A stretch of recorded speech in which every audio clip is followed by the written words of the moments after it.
Pak Menteri, saya hanya ingin menyikapi persoalan terkait hubungan antara Kementerian Perindustrian dengan Kemenaker dan kementerian lain.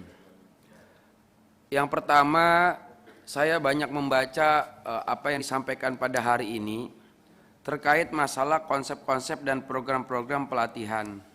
Tapi kenyataannya kita seolah-olah seperti PMDK. PMDK itu pelatihan melulu dikuasai kagak. Artinya apa? Jangan sampai kita pelatihan terus tapi dikuasai kagak. Yang pertama, persoalan nikel. Saya masih menyikapi persoalan nikel terkait hilirisasi masalah tambang nikel yang sekarang ini seolah-olah negara kita Indonesia kita bangga memiliki kondisi aset yang melimpah terkait masalah nikel. Namun kenyataannya saya belum melihat ada keuntungan besar bagi negara kita terkait hasil tambang nikel tersebut. Karena pajak yang ada, pembebasan pajak itu masih menjadi satu persoalan yang sangat aneh. Ketika kita bisa mengekspor satu barang ke luar negeri, ini kan berkali-kali kita mengatakan bahwa negara kita ini sekarang ini kita patut bangga bahwa salah satu kita adalah negara pengekspor terbesar sekarang ini ke Cina. Yang diekspor itu apa? Yang kita ekspor terbesar sekarang ini di Cina, mohon izin pimpinan, ini adalah hasil nikel dan boksit. Harus kita akui itu. Nah sementara nikel yang kita ekspor ke China, itu mereka membuka pasar di Shanghai. Pasar yang mereka buka di Shanghai itu mereka menjual di angka $84. Sementara kita menghitung angka di $34. Nah, bahan baku nikel yang kita ekspor ke Cina ya, itu mereka memproduksi bukan hanya untuk di Cina tapi juga di negara-negara Eropa dalam memproduksi bahan baku baterai. Nah, pertanyaannya, kita punya target program sampai kapan? Saya berharap seharusnya Pak Menteri siang hari ini lebih mengedepankan konsep masalah produksi industri baterai. Ini yang harusnya dibahas pada hari ini. Ketimbang kita lihat baca di sini ada target-target untuk pengembangan industri Dirgantara. Kemarin waktu kami Komisi 7 kunjungan ke PT Dirgantara, saya tanya, 1 tahun mampu memproduksi pesawat itu berapa? Paling maksimal itu 2 katanya. Berarti sampai saya meninggal dunia, anggaplah kalau usia saya 50 tahun yang akan datang, ya PT Dirgantara hanya mampu memproduksi 50 pesawat. Jadi untuk apa ada PT Dirgantara dengan memperkerjakan banyak orang di sana, lalu tidak ada hasilnya untuk negara kita? Mending kita bikin helikopteran untuk remote kontrol anak-anak. Iya, jelas itu laku, dijual di pasaran. Sehingga kita menghasilkan hasil. Bangku dan duduk, ya drone-drone anak-anak kecil itu mending kita buat pesawat-pesawat anak-anak kecil. Bikin helikopteran anak kecil. Kita produksi mainan anak-anak, PT Dirgantara.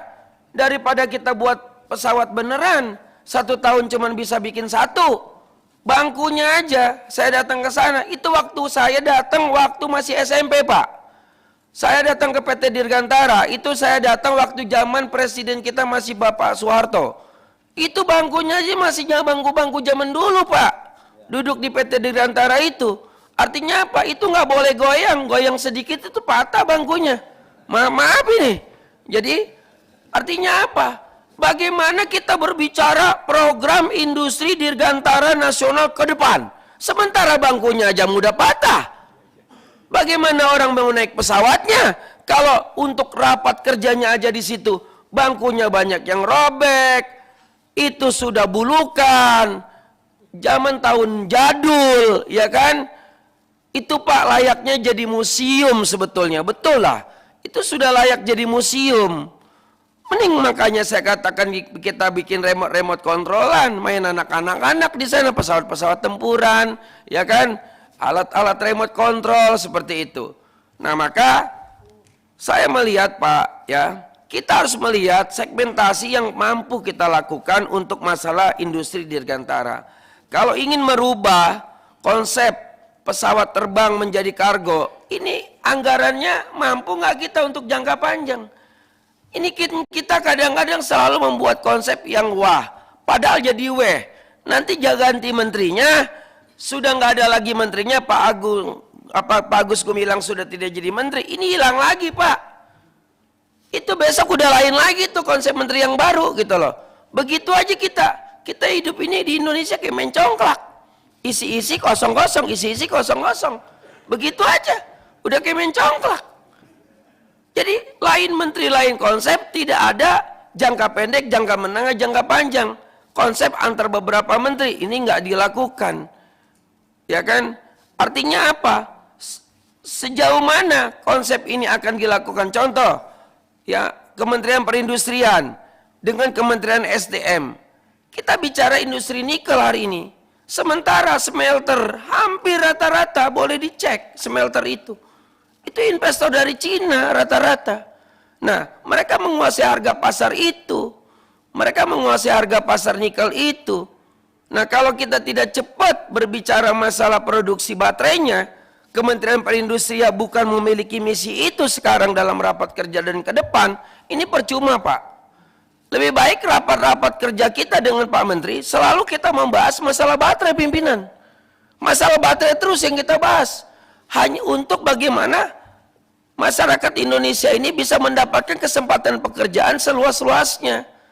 Dengan kita mempercepat produksi baterai di Indonesia, maka ekspor itu harus diatur dan dibatasi sudah.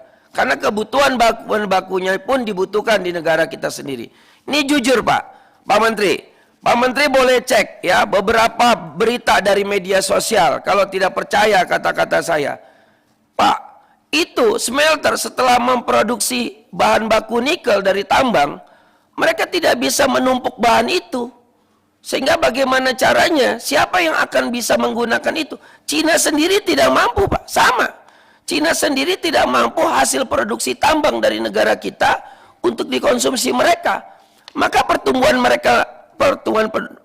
pertumbuhan negeri Cina yang diharapkan 5% tetap masih bertahan di angka 3,5%. Yang menjadi target 5% masih bertahan di 3,5%. Walaupun ada hasil bahan baku nikel yang dihasilkan dari Indonesia. Kenapa? Karena Cina sendiri tidak mampu sampai hari ini untuk bagaimana untuk menghasilkan itu. Karena kebutuhan nikel yang dihasilkan dari Indonesia, mereka hanya memproduksi untuk kebutuhan smartphone, untuk produksi handphone, laptop dan sebagainya. Sehingga mereka pun harus menjual nikel tersebut ke pasar dunia. Nah, inilah kita bicara jangka pendek, jangka ke depan. Jadi saya berharap Pak Menteri dalam pertemuan hari ini kita konsentrasi, kita fokus kepada persoalan industri baterai nasional Indonesia. Itu yang penting kita lakukan Pak Menteri, agar pertumbuhan ekonomi kita, kesejahteraan masyarakat kita dengan adanya tambang nikel di Sulawesi dan Morowali, wilayah Morowali dan sebagainya, itu betul-betul untuk kesejahteraan masyarakat kita. Itu saja dari saya pimpinan, terima kasih. Terima kasih Pak Zul, semangat banget. Ngeri ya.